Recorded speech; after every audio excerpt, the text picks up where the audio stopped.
So I don't know if you noticed this little guy, but this is my baby picture. And the reason I like that is because he embodies, I reflect and look back on it now and say, okay, I was into the little Tai Chi thing there or whatever that is. You know, I'm sitting upright or smiling.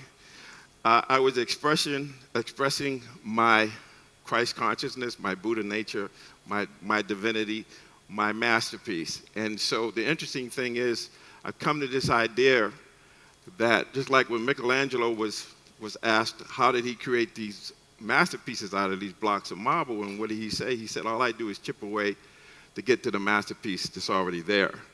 And so that's my masterpiece that was expressed to me early on, and somehow it got lost. But what if, at this age, when I was expressing this divinity, this masterpiece, just being alive and inviting each unknown, unfolding moment to arise and meet it with this sense of wonder, this sense of adventure.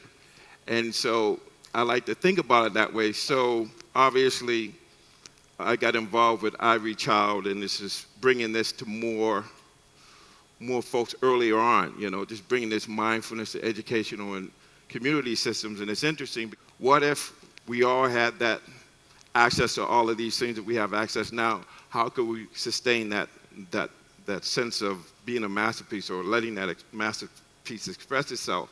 So I came up with my take on the 5 powers, and I call them the 5 superpowers. And the first one is mindfulness. And mindfulness is interesting. We'll talk more about it. But mindfulness alone is not enough. And sometimes some people talk about mindfulness in a way where it's a new wonder drug. And I don't see it that way. I've been doing this for 30 years, and I'll continue to do it when it's no longer a fad. I find it as a way of life. And so you talk about right effort, and I'll talk about that a little bit more. But mindfulness, think about mindfulness as this ability, this process that we cultivate where we can be present and let things speak to us in its own language, like being that little kid that just looks at everything and lets it speak to him or her, rather than, you know, imposing our views and what we think about things, instead of just actually letting the raw data speak for itself. So right effort it's interesting because we've been talking about that a lot, and when you get into think about positive psychology, I see that as right effort, which is really about cultivating positive mind states. And we know that when the mind is in positivity, that this is broadened and built. We're able to see things. Our cognitive functioning gets enhanced. So basically, right mindfulness is about getting in the right frame of mind so that we can do things. And I'll talk more about it. But the interesting thing also about right effort is that when we get really adept at it, that we have this access to tremendous power. And that it's interesting. I was just reading something William James wrote about the energies of man. And the interesting thing about that is, if you play sports, you know, how many people know what the second wind is? You know, when you go through things and you push and you get more energy, right? People know what I talk about when I say the second wind. Well, he said there's maybe 15 levels, and it's all mental, that if we push through these things, we have access to more power. So right effort is really about getting us into the right frame so that we actually do what we want to do. Poise is another way of saying steadiness of mind or concentration or focus. And there was this Hall of Fame coach, John Wooden, he talked about poise in this way. He said, poise is just being yourself. So when we're poised, we're able to be who we are. We're able to just be there without trying to be somebody else. So steadiness of mind is really important.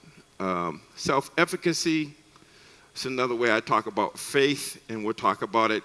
Sometimes you can refer to it as resilience.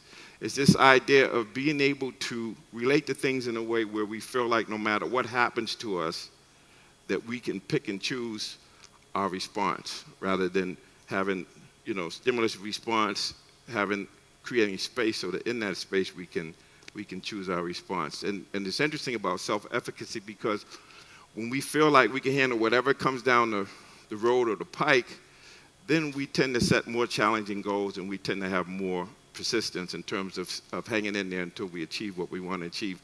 And this deep listening, and we could talk about, in one of Abilio's pillars about purpose. This deep listening is insight, but it's also this idea of turning within and really allowing that still small voice to tell us things that we need to know. So John Kabat-Zinn talks about,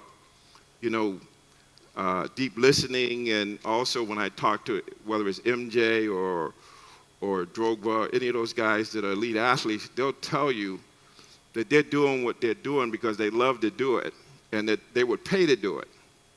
So it's this idea of really, well, why are we here? What's the thing that I really want to do that moves me to the point where, and I heard Steve Harvey say this last week in the motivational tape, that when in the morning when I wake up, I don't have to struggle to get out of bed because my purpose is going to help me to jump out of bed because I'm really enthusiastic. I got something to do.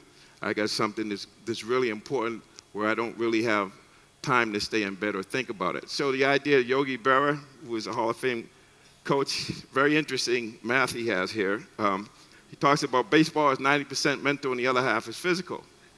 So I'd say that life is 90% mental and the other half physical. And so the idea is that it's the mental realm that we need to be putting our energy and our effort into, and we've been talking about that, whether it's sleep or in some of the other subjects we'll get into, but it all really comes down to realizing that most of it is in the head, and once we get the head straight, then the body and everything else is going to be fine. One way of looking at it is this definition, this guy that wrote a book called Focus for Soccer, he says, mental toughness is to physically do what you mentally commit to. So another way of looking at performance is that. And we'll get into this flow and complexity. So I would say we spend most of our time between anxiety and boredom.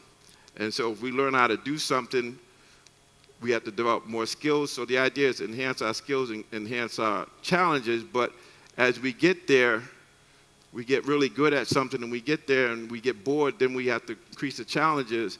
And then as we continue to progress, we get there. And so it's like a step function. But flow is where we want to go.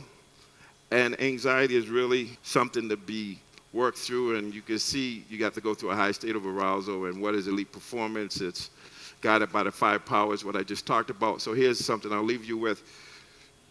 Your beliefs become your thoughts become your words become your actions become your habits become your values. So one way of looking at this is that if you value something, then your habits and beliefs, any of those parts of that equation, if we just go with thoughts, if you change your thoughts, then your words will be different, your actions, your beliefs, your habits, and your values. So when Tao talked about cultivating happiness or gratitude, it can have a huge impact. Thank you for this opportunity.